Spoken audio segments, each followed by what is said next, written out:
ماشاءاللہ حضرت کا انتہائی بصیرت آمیز خطاب ہوتا ہے. انشاءاللہ آپ تمامی حضرت کا خطاب سماعت فرمائیں گے اور انشاءاللہ اپنی فکروں کو آج ہی سے تبدیل کر کے لے جائیں گے, اپنی زندگیوں میں انشاءاللہ تعالیٰ ایک انقلاب لائیں گے. میں بڑے ہی ادب اور احترام کے ساتھ اس شخصیت کے حضور جانا چاہتا ہوں کہ تعارف کے تمام جملے جہاں جا کر چھوٹے اور ہیج پڑ جاتے ہیں, جو مردہ دلوں میں عشق مصطفیٰ اور خوف خدا کا چراغ روشن کر دیا کرتے ہیں, وہ اگر قرآنی آیات کی تفسیر کرنے لگ جائیں تو بڑے بڑے مسائل حل ہوتے نظر آتے ہیں. احادیث نبویہ کی تشریح کرنے لگ جائیں تو بڑے بڑے مسئلے حل ہوتے نظر آتے ہیں.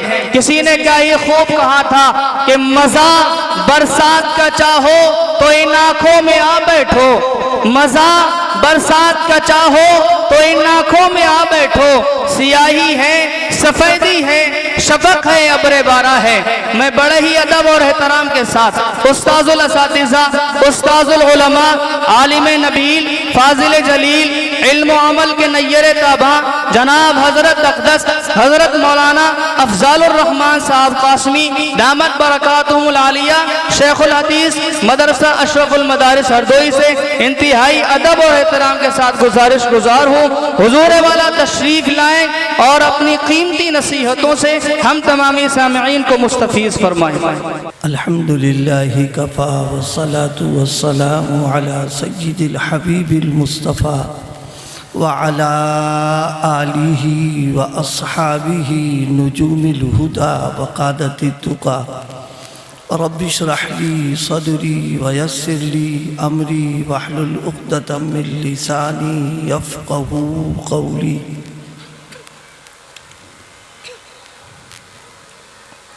اما بعد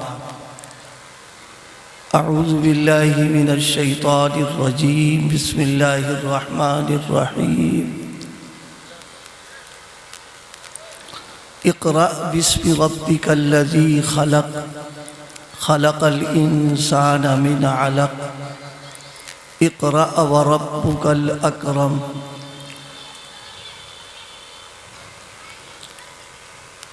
صدق اللہ مولانا العظیم.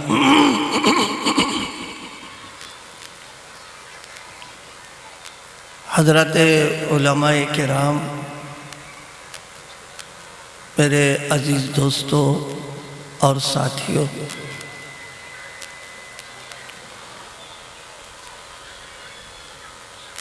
آج کا یہ پروگرام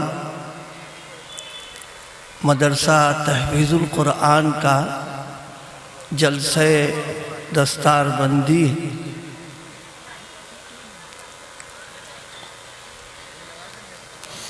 کوئی ممکن ہے کوئی بڑے لوگ سامنے بیٹھ جائیں بچوں کو دیکھ کے تو موڈ ہمارا ہی کوئی ترتیب بن سکتی ہے. یہ بچے بیٹھے ہوئے ہیں, طبیعت ایک دم ہو رہی سب. آپ چھوٹے بچے جو ہے پیچھے چلے جائیں اور جو بڑے لوگ ہیں حضرت کے سامنے آ جائیں. گزارش ہے تھوڑی سی زحمت گوارا کر لیں, جزاک اللہ. بچوں کو ہٹا پیچھے کر دیں ان کو, جزاک اللہ. آپ بھی اپنے آپ کو سمجھ لیجئے بھائی, بچہ سمجھ لیجئے کسی بڑے کو بیٹھائیے. جزاک اللہ, بڑا احسان کر دیا اور پر واقعی ہے. تھوڑا آگے آ جائیے, یہ والی کرسی پہ آ جائیے بھائی, بیٹھیے اس پر.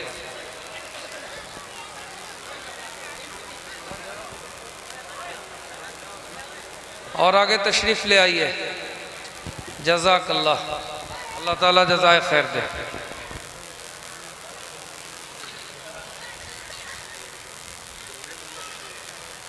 آج کا یہ پروگرام جلسہ دستار بندی اور اصلاح معاشرے کے عنوان سے ہو رہا ہے. مسرت اور خوشی کی بات یہ ہے کہ اس علاقے میں اس سے پہلے بھی آنا ہوا. پرانی نسل شاید ہماری شکل دیکھ کر کے پہچان گئی ہوگی، نئی نسلوں سے تو تعارف نہیں ہے میرا۔ اس وقت جب یہاں آنا ہوتا رہتا تھا تو بستی کی جو صورتحال تھی ماشاءاللہ کافی تبدیلی محسوس ہوئی ہے۔ اللہ پاک اس دینی جو تبدیلی پیدا ہوئی ہے اس میں ترقی نصیب فرمائے۔ اس موقع پر اس بستی والوں کو جو دین کی، قرآن کی، حفظ کی، علم کی جو دولت ملی ہے اور مل رہی ہے، میرے اپنی معلومات کی حد تک ہمارے بڑے بھائی محترم حافظ شکیل صاحب، اللہ ان کی قبر کو نور سے بھرے، اس گھرانے کا یہاں آنا یہ اللہ پاک کی طرف سے بہت خیر کا فیصلہ ہو گیا۔ انہوں نے جن حالات میں یہاں قیام کے لیے فیصلہ کیا، آپ سب لوگ جانتے ہو کہ یہ علاقہ انتہائی درجے کا پسماندہ تھا، معاشی اعتبار سے بھی اور علمی اعتبار سے، لیکن اللہ کا ایک نظام ہے۔ اللہ پاک کہیں دین کا چراغ جلوانا چاہتے ہیں اور پھر چراغ سے چراغ کا سلسلہ قائم کرنا چاہتے ہیں تو پھر اللہ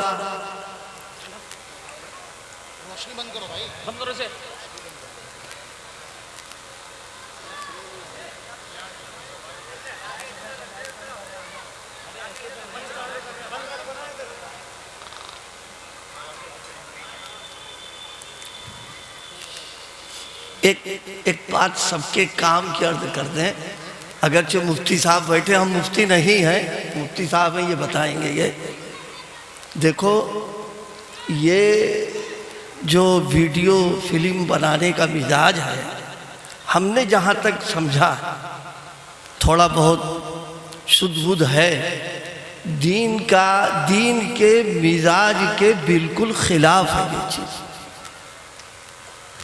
خاص طور سے دین کی نسبت پر اگر کوئی پروگرام ہو رہا ہو تو اس کا تقاضا یہ ہے کہ اس پروگرام میں دین کا رنگ جھلکنا چاہیے اس پر۔ ہم آپ سے پوچھتے ہیں کہ ہمارے پروگراموں میں بھی اگر یہ سب چیزیں ہوں تو غیروں کے اور ہمارے پروگرام میں فرق ہی کیا ہو گیا؟ کوئی فرق باقی نہیں رہا۔ اب تک حضرات مفتیان کرام نے بالکل اجازت عام نہیں دی ہے، خاص حالات اور خاص مواقع ہیں کہ اس موقع پر اجازت دے دی کہ یہ سب کام کیا جا سکتا ہے، لیکن میں اپنے اس بنیاد پر کہہ سکتا ہوں کہ شاید آپ کا یہ جو پروگرام ہے یہ اس میں نہیں آتا ہے کہ آپ اس کے لیے یہ معاملہ کریں۔ اور ایمانداری کی بات یہ ہے کہ یہ اجتماعی گناہ ہے، اس کو آپ معمولی نہ سمجھیں، یہ اجتماعی گناہ ہے۔ یعنی بعض گناہ ہوتے ہیں انفرادی اور بعض ہوتے سب مبتلا اس کے اندر ہو جاتے ہیں، اور بعض کہ میں کہتے ڈر رہا ہوں میں، لیکن اپنی بات رکھنے میں کوئی حرج نہیں۔ علامہ عبدالوہاب شعرانی نے، ہمارے بزرگوں نے ہم کو یہ حوصلہ دیا ہے، ہماری یہ تربیت کی ہے کہ کوئی چیز اگر دیکھو اور کھٹک محسوس ہو رہی ہو تو اس کو کہو، تو ہو سکتا ہے تم کو کھٹک غلط ہو رہی ہو اور ہو سکتا ہے کہ صحیح ہو، تو ظاہر کرنے میں کوئی حرج کی بات نہیں ہے۔ موضوع بدل گیا ہے لیکن میں ایک کام کی بات عرض کر رہا ہوں، اس کو توجہ سے سنیے گا۔ بعض لوگوں کے ذہن میں یہ ہوتا ہے کہ یہ مستورات کے لیے انتظام کیا جاتا ہے تاکہ وہ مقرر کی تقریر کے ساتھ ساتھ اس کی شکل، اس کی حیت اور تقریر کے وقت کی نقل و حرکت کو بھی وہ دیکھیں۔ یہ سب اپنی جگہ، لیکن ایمانداری سے یہ بتاؤ، کیا ان پروگراموں سے فائدہ اٹھانے کے لیے، دینی نفع پہنچنے کے لیے دینی باتیں معلوم ہونے کے لیے کیا مقرر کی شکل دیکھنا کوئی ضروری ہے؟ بغیر اس کے نہیں ہو سکتا ہے کیا؟ سنو قرآن نے کیا کہا ہے۔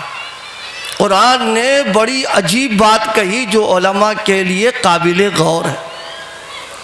کیا فرمایا؟ وَإِذَا سَأَلْتُمُوهُنَّ مَتَاعًا فَاسْأَلُوهُنَّ مِنْ وَرَاءِ حِجَابٍ۔ یہ آیت کریمہ امہات المؤمنین، پورے امت کی ماں، نبی پاک صلی اللہ علیہ وسلم کی بیویوں کے بارے میں، اور کن سے کہا جا رہا ہے؟ حضرات صحابہ کرام سے۔ آپ دونوں باتوں پر غور کرو۔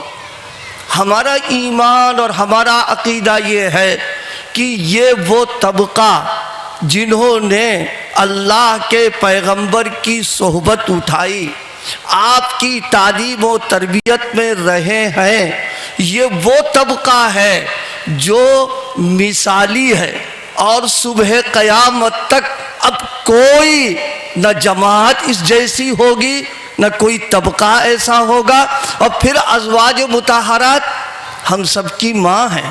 قرآن نے کہا وَأَزْوَاجُهُ أُمَّهَاتُهُمْ، کہ فرمایا یہ تمہاری مائیں ہیں یہ، اور ہم سب ان کی اولاد ہیں۔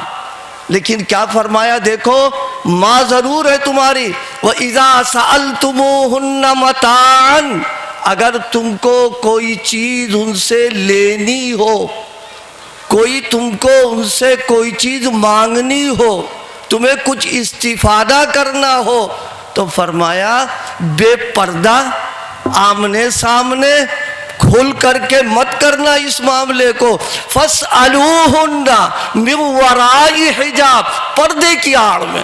آپ بتاؤ، صحابہ نظر پاک ہے، ان کی فکر پاک ہے، ان کا خیال پاک ہے، ان کی سوچ پاک ہے، لیکن ازواج مطہرات سے پردے کا حکم دیا جا رہا۔ بعض حضرات ہمارے متاع کے لفظ پر ان کو تردد ہوتا ہے کہ متاع کا لفظ تو اس کے لیے نہیں آتا، لیکن ہم عرض کر دیں علم اور دین کی دولت متاع سے بڑھ کر کے ہے۔ جب اس کے لیے پردے کا حکم ہے تو اوروں کے لیے بھی پردے کا حکم ہوگا اس میں۔ ایک موقع پر ایک صحابی ہے، نابینا صحابی، وہ آ گئے اور دو ازواج مطہرات بیٹھی ہوئی ہیں اس میں، ایک حضرت عائشہ اور ایک غالباً ام سلمہ۔ میں نے غالباً اس لیے کہا، ابھی مجھے یقینی طور پر ذہن میں نہیں۔ جب وہ اندر آ گئے، حضرت عبداللہ ابن ام مکتوم اندر آئے تو نبی پاک نے فرمایا ازواج مطہرات سے احتجیبا، پردے میں ہو جاؤ، ہٹو یہاں سے، پردے میں جاؤ تم۔ کہا حضور یہ تو نابینا ہے، یہ تو نابینا ہے۔ تو فرمایا افا امیاوانی انتما، یہ تو نابینا ہے، کیا تم دونوں بھی اندھی ہو؟ کیا مطلب اس کا؟ اس کا مطلب یہ ہے کہ دونوں طرف سے پردے کا حکم ہے۔ جب ازواج مطہرات اور صحابہ کرام کے لیے پردے کا حکم ہے تو ہم اور آپ کی شمار میں ہیں، پیر صاحب کی شمار میں ہے، فقیر صاحب کی شمار میں کچھ نہیں۔ پیروں کا پیر مدنی آقا صلی اللہ علیہ وسلم پردہ ازواج مطہرات سے بھی ہے، صحابہ سے بھی ہے، لہذا یہ سب اعذار کچھ نہیں ہے۔ یہ صرف ہماری اپنی نفسانیت ہے کہ مولانا صاحب بہت دنوں کے بعد آئے، ذرا ان کو دیکھ لیں، یہ جہالت کی بات ہے۔ خاص طور سے آپ کا یہ علاقہ جہاں علماء موجود ہیں، مفتیان کرام موجود ہیں، جہاں دین کا وہ ہے، ان سب چیزوں کا خیال رکھنا چاہیے۔ کوئی ضروری نہیں گھرا دی ہم سے اتفاقی ہی کر لے، ہماری تو معلومات محدود سی ہیں، اس لیے میں نے توجہ دلائی کہ دینی پروگرام جو خالص ہوتے ہیں اس میں ان سب چیزوں کی ضرورت نہیں ہے۔ اللہ پاک مجھے اور آپ کو بچنے کی توفیق عطا فرمائے۔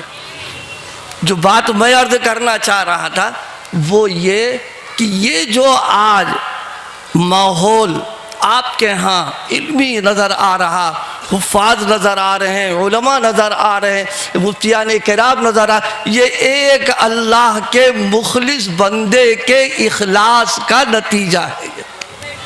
آ کے روکے، ظاہر سی بات ہے حالات آئے، اور حالات ایسے ویسے نہیں، حالات بہت آئے، لیکن ان حالات میں اللہ پاک کو چونکہ کام لینا تھا، مستقل انہوں نے کوئی درسگاہ نہیں بنوائی۔ میرے اپنے علم میں نہ کوئی مدرسہ ہے، نہ کوئی درسگاہ ہے، نہ مستقل کوئی مکتب، بلکہ گھر ہی میں سلسلہ شروع کیا، اور چراغ سے چراغ جلا، دھیرے دھیرے دھیرے ماشاءاللہ پورا فیض پہنچتا جا رہا۔ اور یہ اللہ پاک نے جو ان سے کام لیا ہے، انشاءاللہ جب تک یہ سلسلہ چلتا رہے گا ان کے کھاتے میں ثواب پہنچتا رہے گا، اسے کوئی نہیں روک پائے گا۔ یہیں سے میں ایک بات آپ سب کو توجہ دلانے کے لیے عرض کرنا چاہتا ہوں، محسن کی احسان شناسی کا تقاضا کیا ہے؟ مستقل اس کے لیے ایصال ثواب کرنا، اس کو ثواب پہنچانا، تاکہ ہماری طرف سے بھی جو یہ نعمت ملی ہوئی ہے یہ شکر گزاری کے طور پر ہو جائے، اور یہ ان کے درجات کی بلندی کا ذریعہ بن جائے۔ اس میں بات چونکہ چل رہی تھی علم کی، میں آپ سے عرض کروں، علم یہ پڑھنا پڑھانا، سیکھنا سکھانا، اگر آپ مجھ پر اطمینان کریں تو میں یہ عرض کر دوں، یہ سلسلہ اللہ پاک نے قائم فرمایا ہے، یہ سلسلہ اللہ پاک نے قائم فرمایا۔ تعلیم کا، پڑھانے کا، سیکھنے کا، نبی اللہ پاک نے سب سے پہلے اس دنیا کو آباد کرنے سے پہلے سب سے پہلا جو سبق اللہ پاک نے دیا ہے وہ علم ہی کا دیا ہے۔ وہ کس طریقے پر؟ بس حدیث کو مختصر عرض کریں ہم آپ سے۔ نبی پاک صلی اللہ علیہ وسلم نے ارشاد فرمایا کہ اللہ پاک نے حضرت آدم علیہ السلام کی پیٹھ پر اپنا داہنا ہاتھ پھیرا۔ جب داہنا ہاتھ پھیرا تو قیامت تک آنے والے وہ انسان جو ان کی اولاد میں تھی، نیک تھی، صالح تھی، وہ سب نکل آئیں۔ پھر اللہ پاک نے دوسرا ہاتھ پھیرا، پھر وہ مخلوق جو جہنم میں جانے والی، بری تھی، غلط تھی، وہ سب نکلی، ساری مخلوق سامنے۔ حضرت آدم علیہ السلام نے اپنی اولادوں کو جب دیکھا تو پوچھا، سوال کیا، اور سوال بالکل موقع کے مناسب کیا تھا۔ جس طرح ہم لوگ یہاں پر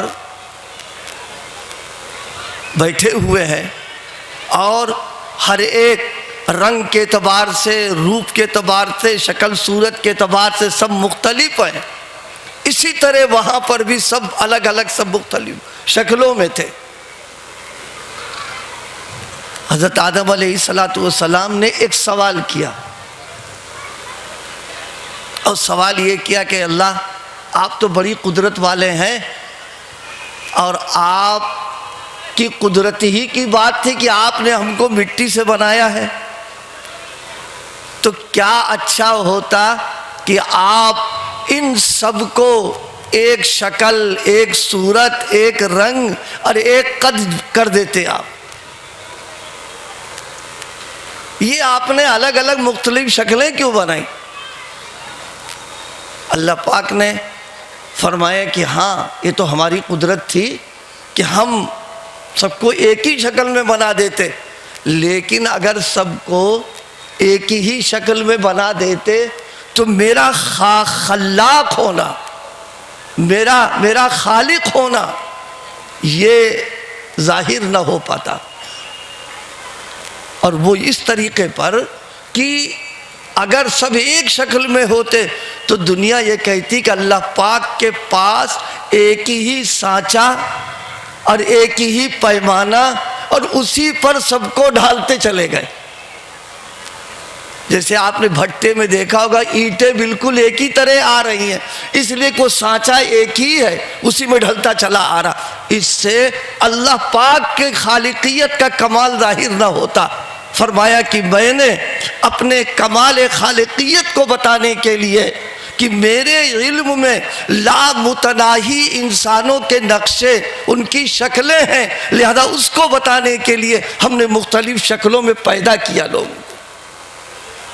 اسی لیے آپ دیکھیے ایک ماں باپ کی جو اولاد ہوتی ہے کبھی بالکل 100% یکساں نہیں ہوتی ہے، اس میں کچھ نہ کچھ ضرور فرق ہوتا ہے. یہ اللہ تبارک و تعالیٰ کا کمال ہے کہ اس نے ہر انسان کو دوسرے انسان سے کچھ نہ کچھ مختلف پیدا کر دیا.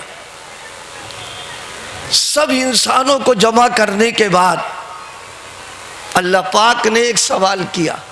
اس سوال کو عرض کرنے سے پہلے ایک بات ذہن میں رکھیے، علم کے حاصل کرنے کی، معتبر علم کے ملنے کی 2 شکلیں ہیں. ایک شکل تو یہ ہے کہ کسی استاد سے باقاعدہ طریقے پر پڑھا جائے. جیسے ہم لوگوں کے ہاں طریقہ ہوتا ہے کہ استاد کے پاس بیٹھتے ہیں، شاگرد جاتا ہے، وہ اس کو پڑھاتا ہے. ایک طریقہ علم کا یہ ہوتا ہے. دوسرا طریقہ علم کا یہ ہوتا ہے کہ کوئی بات ہم کو پتہ نہیں ہے اور ہم نے اس کے بارے میں پوچھا، سوال کیا. جیسے ہمیں کوئی مسئلہ معلوم نہ ہو، مفتی صاحب سے ہم سوال کریں گے، اب مفتی صاحب ہم کو جو جواب دیں گے وہ جواب ہمارے لیے علم بن جائے گا. تو علم کے حاصل ہونے کے 2 راستے ہیں. ایک راستہ باقاعدہ بیٹھ کر کے پڑھنا ہے، اور ایک طریقہ ہے سوال کرنا اور سوال کا جواب مل جانا. یہ بھی علم کے حصول کا ذریعہ ہوا کرتا ہے. اللہ پاک نے سارے انسانوں کو اللہ پاک نے جمع کیا، پیدا کیا، اور پیدا کرنے کے بعد سوال فرمایا الستُ بربکم. قرآن مجید نے ذکر کیا ہے اس کو. سوال فرمایا کیا میں تمہارا رب نہیں ہوں؟ ظاہر ہے پہلی مرتبہ ایک سوال ہوا، پہلی مرتبہ اللہ پاک کی طرف سے ایک بات پوچھی گئی جو بالکل اجنبی تھی، نئی تھی، کوئی جواب نہیں. دوبارہ پھر پوچھا الستُ بربکم. یہ جو سوال کیا کوئی جواب نہیں ہے. سب سے پہلا شخص اور سب سے پہلی ذات گرامی جس نے اس سوال کا جواب دیا ہے وہ حضرت نبی کریم صلی اللہ علیہ وسلم کی ذات گرامی ہے کہ آپ نے فرمایا بلا. آپ کے کہنے کی بنیاد پر سارے لوگوں نے کہا قالو بلا، کہ ہاں آپ میرے رب ہیں. اللہ پاک نے عالم ازل میں اپنی ربوبیت کا اقرار لے کر کے اور اپنی ربوبیت کے بارے میں سوال کیا اور سارے لوگوں نے بلا کہا. اس سے ایک نتیجہ نکل کر کے آیا کہ اللہ پاک نے علم کی اور تعلیم کی اور تعلم کی بنیاد ازل کے اندر رکھی تھی اللہ نے.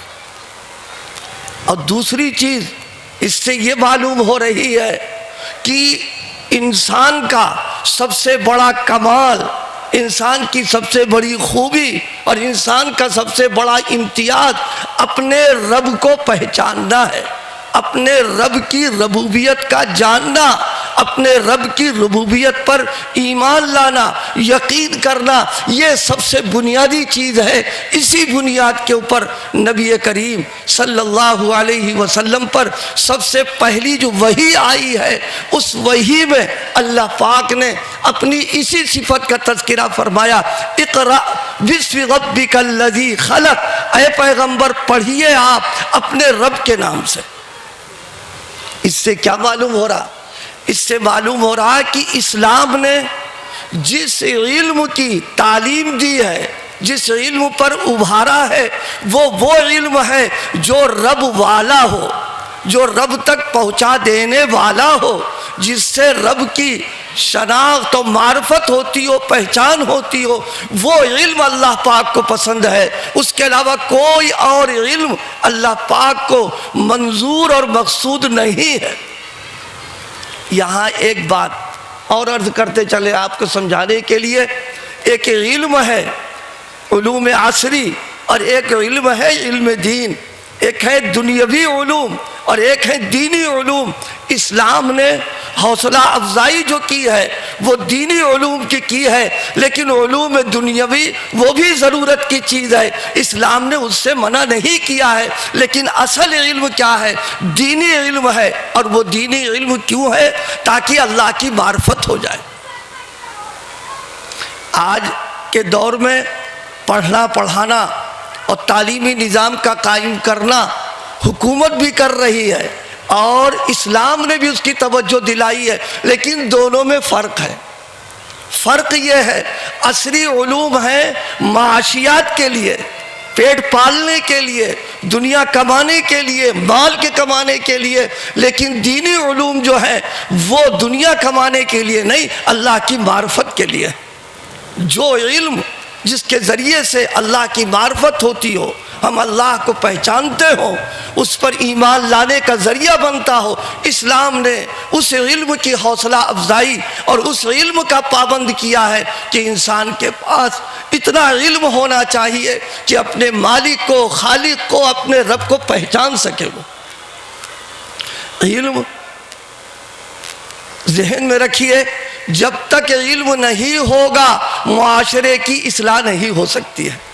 معاشرہ جب ہی سدھرے گا، سنورے گا، اس کی اصلاح ہوگی جب مزاج علم کا، دین کا اور مسائل پر عمل کرنے کا ہوگا، تب جا کر کے معاشرے کی اصلاح ہو سکتی ہے۔ آپ حضرات نے علماء سے سنا بھی ہوگا، نبی پاک صلی اللہ علیہ وسلم جس دور میں تشریف لائے ہیں، اس دور کے جو حالات تھے، وہاں کے معاملات تھے، وہ دور جیسا تھا، وہ اس دور کو جاہلیت کا دور کہا جاتا ہے۔ حکماء نے ایک بات بڑے کام کی اس موقع کے اوپر لکھی ہے کہ اس دور میں اخلاقی اعتبار سے بھی برائیاں موجود تھیں۔ شراب نوشی ہوتی تھی، جوا کھیلتے تھے، لڑکیوں کو زندہ درگور کر دیتے تھے، ظلم کرتے تھے، لیکن اس دور کو نہ تو شراب نوشی کا دور کہا جاتا ہے، نہ اس دور کو سود خوری کا دور کہا جاتا ہے، نہ اس دور کو بد اخلاقی کا دور کہا جاتا ہے، بلکہ اس دور کو جاہلیت کا دور کہا جاتا ہے۔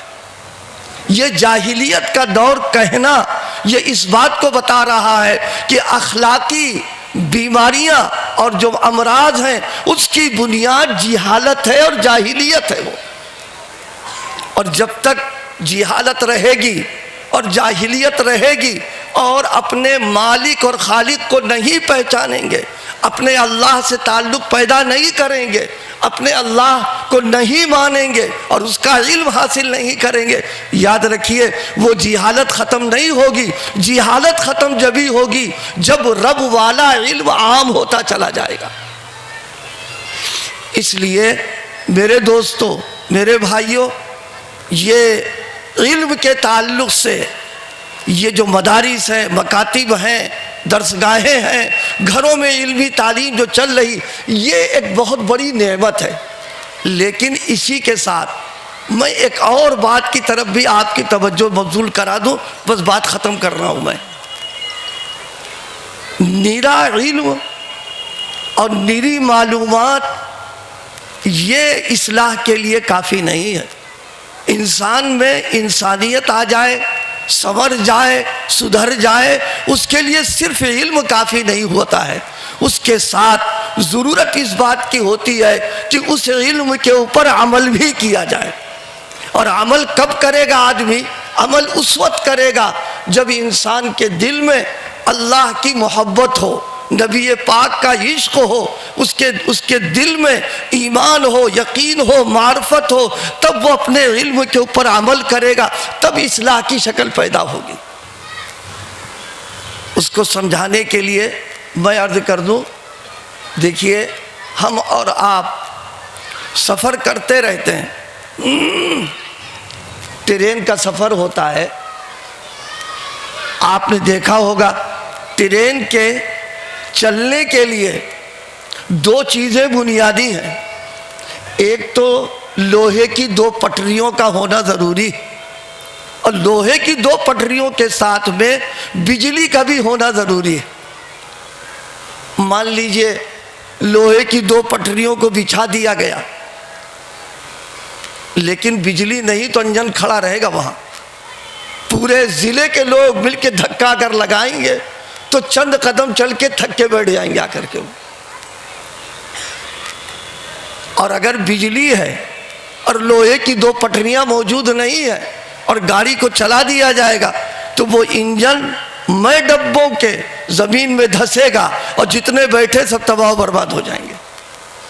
جس طرح ٹرین کے چلنے کے لیے دو چیزوں کا ہونا ضروری ہے، ایک طرف لوہے کی دو پٹریاں ہوں یعنی اس کا راستہ ہو، اور اسی کے ساتھ چلنے کی جو طاقت ہے یعنی بجلی وہ ضروری ہے۔ جب یہ دونوں چیزیں ہوں گی تو انجن چلے گا اور عافیت کے ساتھ سارے لوگ پہنچ جائیں گے۔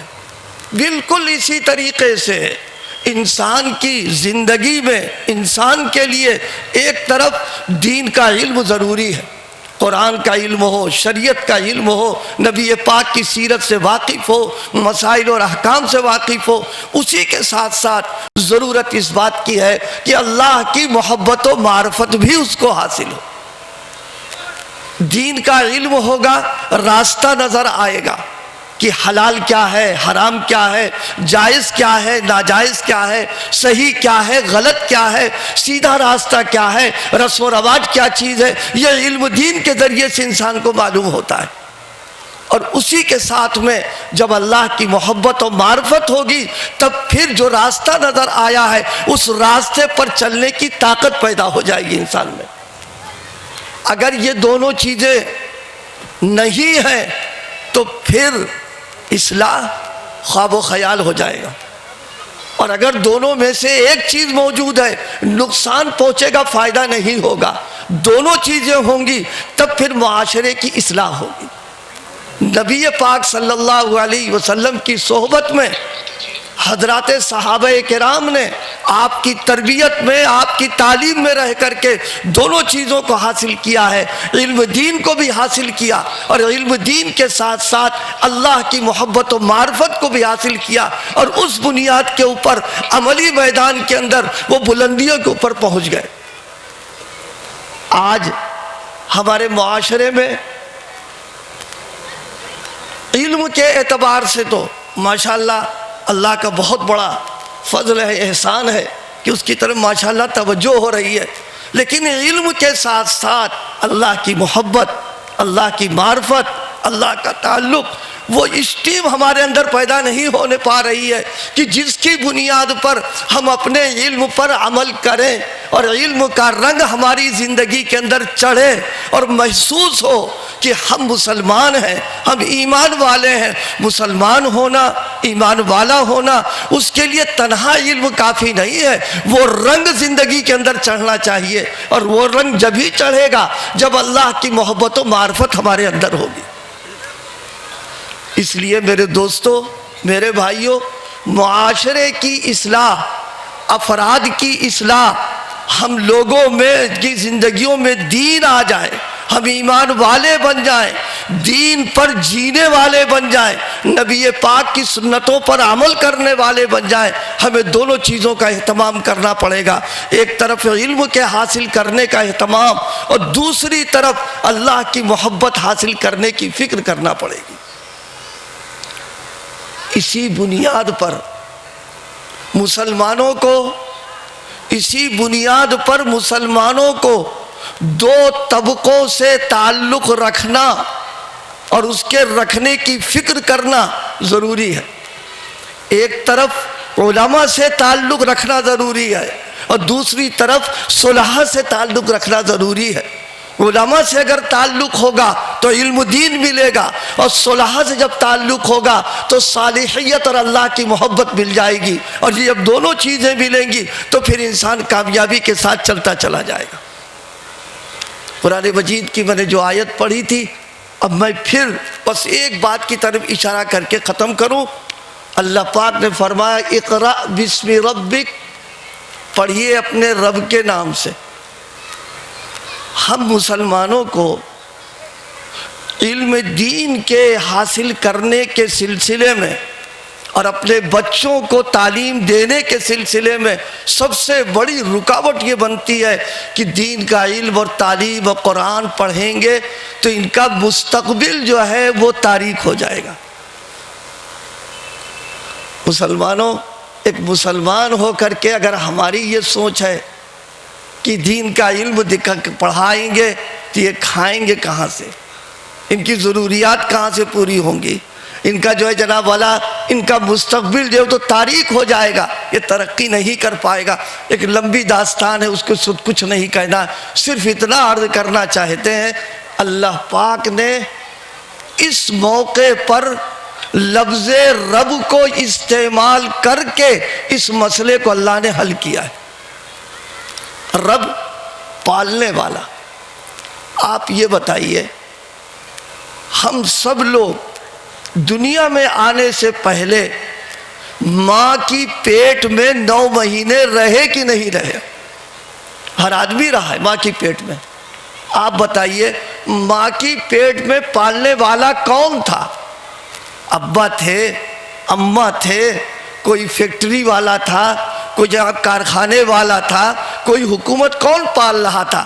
اللہ نے لفظ رب کو استعمال کر کے لطیف طریقے پر اس کی طرف توجہ دلائی ہے کہ میرا رب والا علم حاصل کرو، اور پلو گے کہاں سے؟ جیسے ماں کی پیٹ میں تم کو 9 مہینے رکھ کر کے ہم نے بغیر اسباب کے پالا ہے، ہم دنیا کے اندر بھی تم کو پال کر کے رکھیں گے عزتوں کے ساتھ۔ اور ایمانداری کی بات یہ ہے، آپ حضرات جو عصری علوم والے ہیں ان سے معذرت کے ساتھ ایک بات کہہ دیں، بس بات ختم کریں۔ آپ یہ بتاؤ، ماشاءاللہ اس میں لمبی عمر کے بھی ہیں، کیا کبھی آپ نے دینی مکاتب و مدارس سے پڑھنے والوں کی تاریخ میں کیا کبھی آپ نے یہ دیکھا کہ حافظ لوگ، علماء لوگ اور ائمہ انہوں نے کبھی جلوس نکالا ہو اور احتجاج کیا ہو کہ صاحب ہم کو نوکری دیجئے، ہمیں آپ ملازمت دیجئے؟ کبھی نہیں دیکھا ہوگا آپ نے۔ یہ مدارس و مکاتب والوں کو اللہ پاک نے اپنی ربوبیت کا جو لفظ استعمال کیا ہے اس کا اللہ مظاہرہ کرتا رہتا ہے کہ ان کی معاش کا انتظام عزتوں کے ساتھ اللہ عطا فرما دیا کرتا ہے۔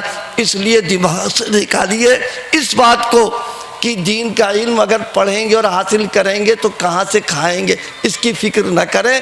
اللہ پاک ہم سب کو، اپنی اولادوں کو دین کا علم، حافظ قرآن، عالم بنانے کا ذوق و شوق و فکر نصیب فرما دے، اور اپنی نسلوں کو دیندار بنانے کی ہم سب کو اللہ جذبہ دے، ذوق عطا فرمائے، شوق عطا فرمائے۔ اور اس بستی میں جو حفاظ تیار ہو رہے ہیں اور جو سلسلہ چل رہا علماء کے تیار ہونے کا، اللہ پاک پورے علاقے میں، پورے عالم میں اللہ پاک اس سلسلے کو جاری و ساری فرما دے۔ بس میں انہی کلمات پر اپنی بات ختم کر رہا ہوں۔ وآخر دعوانا الحمدللہ رب العالمین۔ جزاک اللہ، چشمم باز کر دی، مرابا جان جاں ہمراز کر دی۔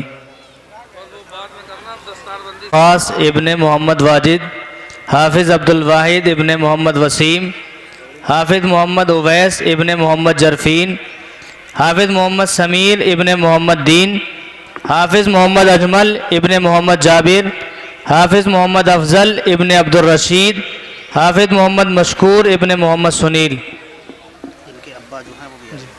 ان کے والدین جن کا نام لیا، ان کے والد جو ہیں وہ اسٹیج پر تشریف لے آئیں۔